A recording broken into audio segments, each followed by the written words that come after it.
Heaven Eyes is a 2000 young adult novel by David Almond, later adapted for the stage in Edinburgh in 2005. The story centers on three children, Erin Law, January Carr, and Mouse Ghislaine, who flee their oppressive orphanage, Whitegates, in search of freedom. After a perilous journey downriver on a homemade raft, they become stranded in the treacherous Black Middens, a muddy, abandoned industrial landscape. There, they are rescued by a mysterious girl named Heaven Eyes, an androgynous child with webbed hands and feet, who lives nearby with an eccentric, reclusive figure known as Grampa. Narrated by Erin Law, the novel recounts her reflections on their extraordinary experience. Erin, whose father vanished at sea and whose mother died young, introduces the reader to her life in Whitegates, a place that claims to care for damaged children, under the well-meaning but misguided supervision of Maureen. When January, disillusioned with their confined lives and empty therapy sessions, builds a raft to escape, Erin joins her, spurred by a strange encounter with another orphan, Wilson Cairns, who believes his clay figures can come to life. Mouse, the youngest of the group, tags along with his pet mouse Squeak, offering money and trinkets for passage. Their escape quickly turns dangerous as the river's current drives them into the Black Middens. Trapped in the mud, they encounter Heaven Eyes, who initially mistakes them for lost siblings. Grampa, gruff and cryptic, insists they don't belong and suggests returning them to the mud, but Heaven Eyes invites them into her eerie, angel-adorned stone house instead. As the children bond with their strange hosts, they begin to uncover fragments of Heaven Eyes' past. She was once an ordinary child presumed drowned, only to be miraculously found in the mud. When Grampa refuses to explain more, the children seek the truth themselves.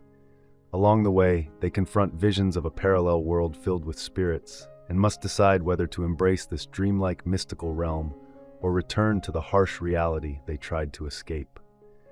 Grampa remains deeply suspicious of the trio as they settle into Heaven Eyes' home. Erin notices that he is constantly recording the events of their stay in a notebook, as if keeping track of their every move. Heaven Eyes takes the children on a tour of the stone house, and during the walk, Erin ventures into a dark cellar. There, she is overwhelmed by feelings of spiritual despair, haunted by thoughts of her lost mother. Heaven Eyes pulls her out of the cellar, warning her that there are places in the world where one can vanish forever.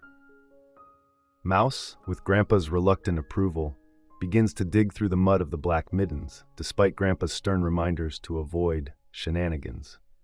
While digging, Mouse uncovers clues that suggest Heaven Eyes was once an ordinary child, sailing with her family before something terrible happened at sea.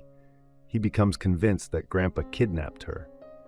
January, also wary of Grampa, starts to believe this theory when they unearth a body from the mud.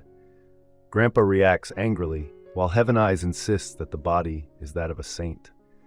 When Erin and January further examine the body, they discover it belonged to an old maritime worker. Heaven Eyes, with a mix of reverence and care, makes a bed for the body. Grampa eventually dies, expressing love for the children in his final moments, leaving Heaven Eyes devastated. As he passes, the body mysteriously reanimates and guides Grampa's spirit out of the Black Middens and into the sea. Soon after, construction workers arrive to destroy the stone house and replace it with businesses. The children, salvaging what they can, recover most of Grampa's treasures, including his diary. They take Heaven Eyes back to Whitegates, where she helps to heal Maureen's spirit. With new insight, Maureen is now able to provide the emotional and spiritual care the children truly need. In a miraculous turn, January's long-lost mother reappears and takes him back, while Wilson Cairns' clay figures begin to come to life, as he had always claimed. At the novel's conclusion, Erin and the others resolve to investigate the vast collection of mysteries recorded in Grampa's diary. Erin reflects that their story, much like Grampa's ever-growing journal, has no true end. It is only one of countless tales waiting to be discovered.